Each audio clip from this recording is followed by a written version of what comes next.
The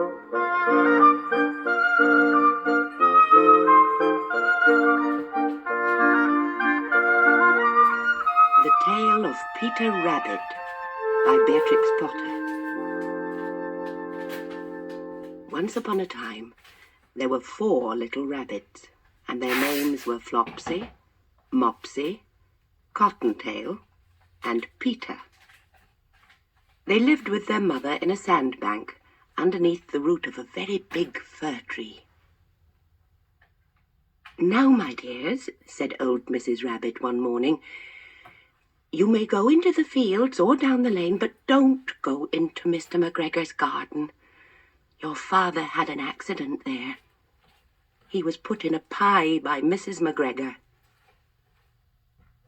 Now run along and don't get into mischief. I am going out." Then old Mrs. Rabbit took a basket and her umbrella and went through the wood to the baker's. She bought a loaf of brown bread and 5 currant buns. Flopsy, Mopsy, and Cottontail, who were good little bunnies, went down the lane to gather blackberries. But Peter, who was very naughty, ran straight away to Mr. McGregor's garden and squeezed under the gate. First he ate some lettuces and some French beans, and then he ate some radishes. And then, feeling rather sick, he went to look for some parsley. But round the end of a cucumber frame, whom should he meet but Mr. McGregor? Mr. McGregor was on his hands and knees planting out young cabbages, but he jumped up and ran after Peter, waving a rake and calling out, "Stop, thief!" Peter was most dreadfully frightened. He rushed all over the garden, for he had forgotten the way back to the gate. He lost one of his shoes among the cabbages, and the other shoe amongst the potatoes. After losing them, he ran on 4 legs and went faster, so that I think he might have got away altogether if he had not unfortunately run into a gooseberry net and got caught by the large buttons on his jacket. It was a blue jacket with brass buttons, quite new. Peter gave himself up for lost and shed big tears, but his sobs were overheard by some friendly sparrows who flew to him in great excitement and implored him to exert himself. Mr. McGregor came up with a sieve which he intended to pop upon the top of Peter, but Peter wriggled out just in time, leaving his jacket behind him, and rushed into the tool shed and jumped into a can. It would have been a beautiful thing to hide in, if it had not had so much water in it. Mr. McGregor was quite sure that Peter was somewhere in the tool shed, perhaps hidden underneath a flower pot. He began to turn them over carefully, looking under each. Presently, Peter sneezed. Ka-tissue! Mr. McGregor was after him in no time, and tried to put his foot upon Peter, who jumped out of a window, upsetting 3 plants. The window was too small for Mr. McGregor, and he was tired of running after Peter. He went back to his work. Peter sat down to rest.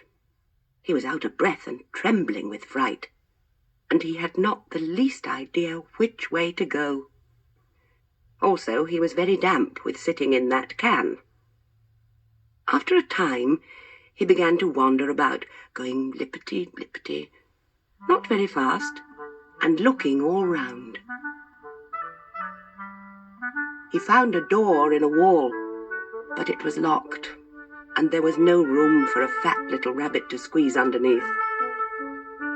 An old mouse was running in and out over the stone doorstep, carrying peas and beans to her family in the wood. Peter asked her the way to the gate, but she had such a large pea in her mouth that she could not answer. She only shook her head at him. Peter began to cry.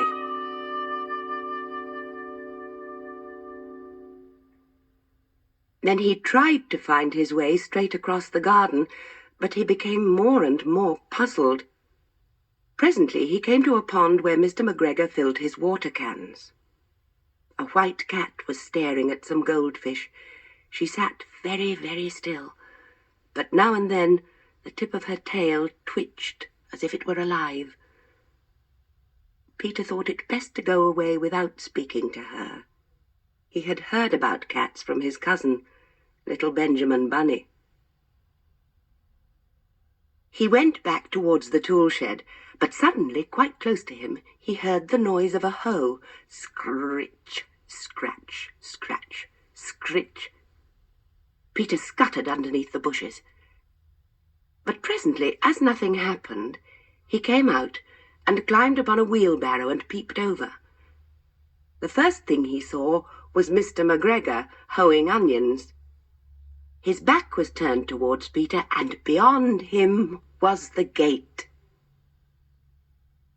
Peter got down very quietly off the wheelbarrow and started running as fast as he could go, along a straight walk behind some black-currant bushes. Mr. McGregor caught sight of him at the corner, but Peter did not care. He slipped underneath the gate and was safe at last in the wood outside the garden. Mr. McGregor hung up the little jacket and the shoes for a scarecrow to frighten the blackbirds. Peter never stopped running or looked behind him till he got home to the big fir tree. He was so tired that he flopped down upon the nice soft sand on the floor of the rabbit hole and shut his eyes. His mother was busy cooking. She wondered what he had done with his clothes. It was the second little jacket and pair of shoes that Peter had lost in a fortnight. I am sorry to say that Peter was not very well during the evening. His mother put him to bed and made some chamomile tea, and she gave a dose of it to Peter. 1 tablespoonful to be taken at bedtime. But Flopsy, Mopsy, and Cottontail had bread and milk and blackberries for supper.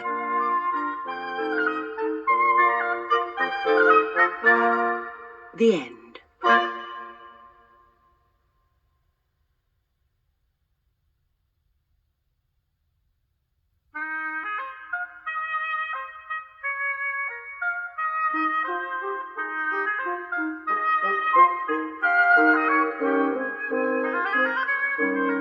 The Tale of Benjamin Bunny by Beatrix Potter.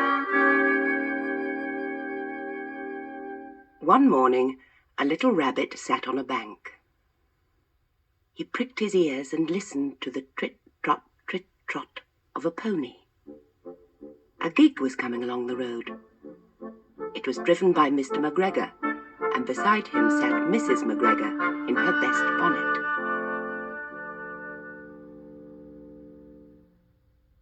As soon as they had passed, little Benjamin Bunny slid down into the road and set off with a hop, skip, and a jump to call upon his relations, who lived in the wood at the back of Mr. McGregor's garden. That wood was full of rabbit holes, and in the neatest, sandiest hole of all lived Benjamin's aunt and his cousins, Flopsy, Mopsy, Cottontail, and Peter. Old Mrs. Rabbit was a widow. She earned her living by knitting rabbit wool mittens and muffetees. I once bought a pair at a bazaar. She also sold herbs and rosemary tea and rabbit tobacco, which is what we call lavender. Little Benjamin did not very much want to see his aunt. He came round the back of the fir tree and nearly tumbled upon the top of his cousin Peter.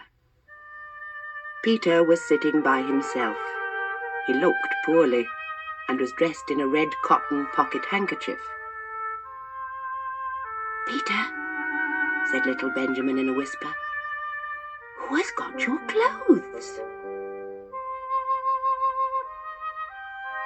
Peter replied, "The scarecrow in Mr. McGregor's garden," and described how he had been chased about the garden and had dropped his shoes and coat.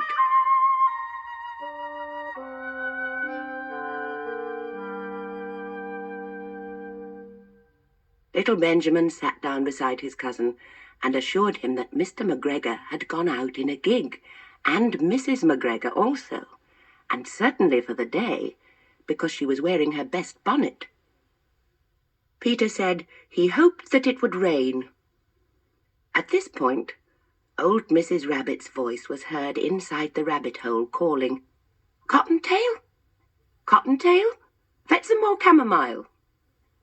Peter said he thought he might feel better if he went for a walk. They went away hand in hand and got upon the flat top of the wall at the bottom of the wood. From here they looked down into Mr. McGregor's garden. Peter's coat and shoes were plainly to be seen upon the scarecrow, topped with an old tam-o'-shanter of Mr. McGregor's. Little Benjamin said, "It spoils people's clothes to squeeze under a gate. The proper way to get in is to climb down a pear tree."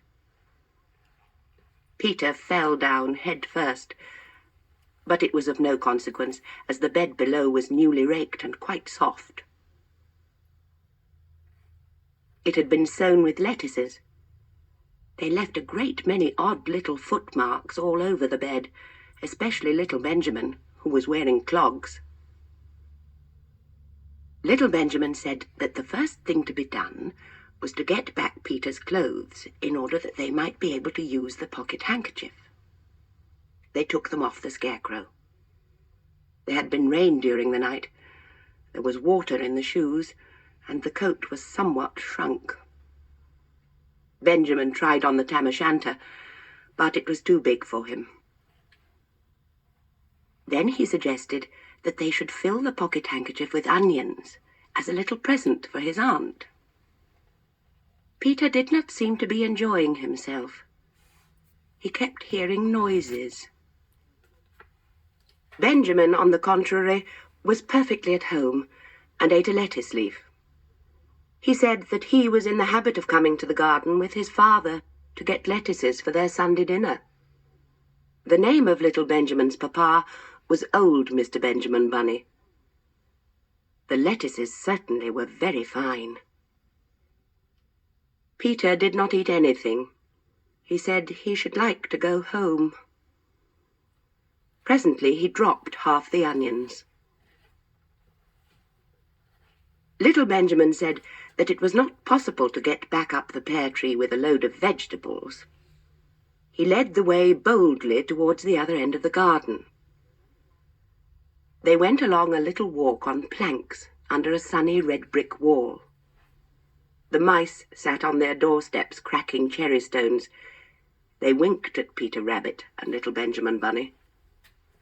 Presently, Peter let the pocket handkerchief go again.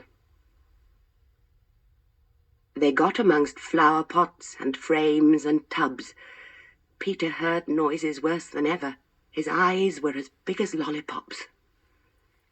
He was a step or two in front of his cousin when he suddenly stopped. This is what those little rabbits saw round that corner.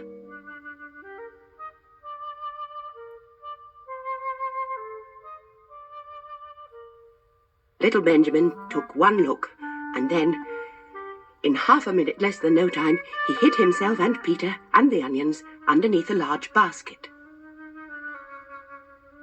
The cat got up and stretched herself, and came and sniffed at the basket. Perhaps she liked the smell of onions. Anyway, she sat down upon the top of the basket. She sat there for 5 hours. I cannot draw you a picture of Peter and Benjamin underneath the basket, because it was quite dark, and because the smell of onions was fearful. It made Peter Rabbit and little Benjamin cry. The sun got round behind the wood, and it was quite late in the afternoon.